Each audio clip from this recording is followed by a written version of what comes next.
Yes, y'all.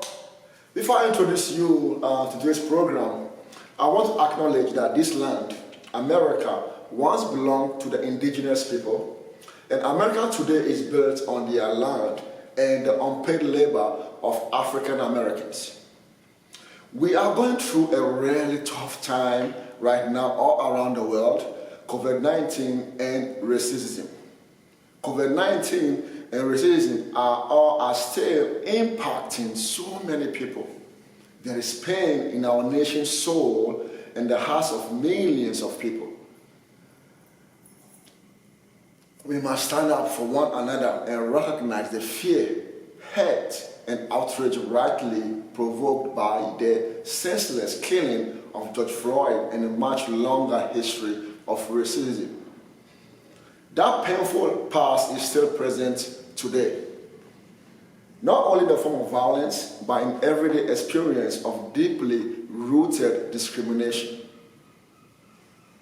We see it in our criminal justice system, in the disproportionate toll of disease in black and brown communities, in the inequalities in neighborhood services and the education our children receive.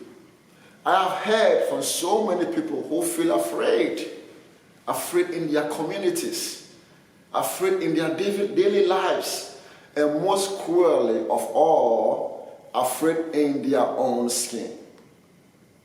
We can have no society worth celebrating unless we can guarantee freedom from fear for every person who gives this country their love, labor, and life. We must commit to change. Did you know that hip-hop rose out of the street gangs in New York in the 70s? Prominent DJs claimed specific territories as their own, as we will see in tonight's event.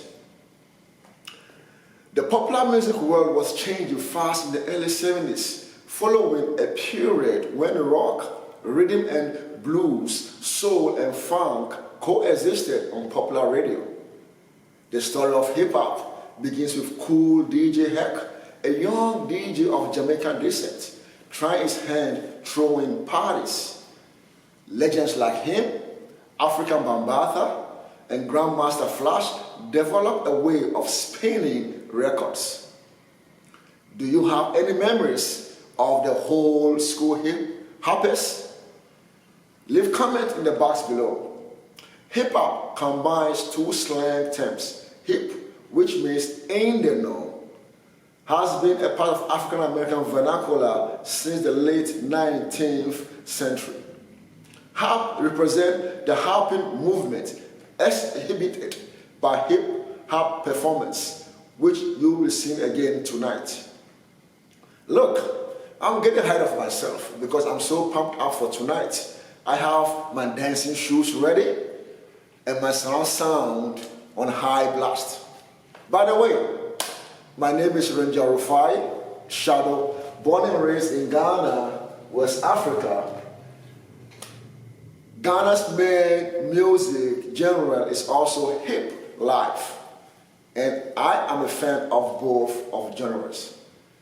I'm a park guide here at New Bedford Whale National Historical Park, downtown New Bedford.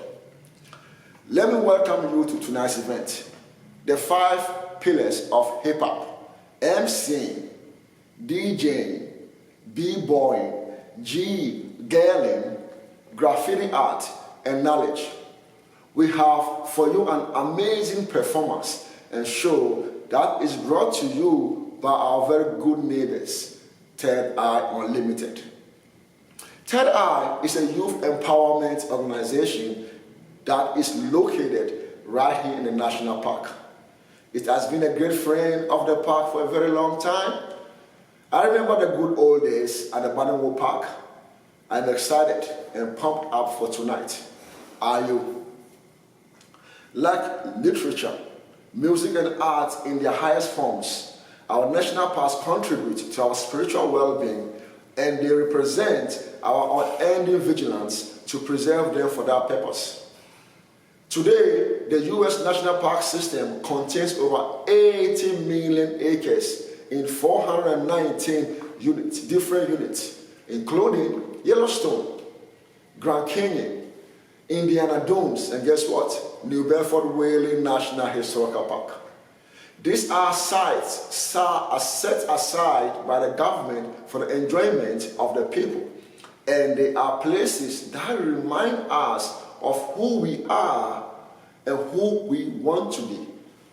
These are spaces for ordinary people. Let me quote an ordinary person who loved the park. Lauren Gay, Tampa, Florida, mother told ABC, "I feel like nature is right to everyone, and we should all feel safe enough to experience it. We need better ways to cope with stress, to cope with some level of trauma. We all have some level, honestly, of PTSD from a lot of things we live through as people of color. And nature is a way to do that," Gay said. On this note, I would like to welcome you again to tonight's collaborative show between the National Park Service and Third Eye Empowerment. I hope you enjoy it. Thank you so much for joining us. And once again, the 5 pillars of hip hop.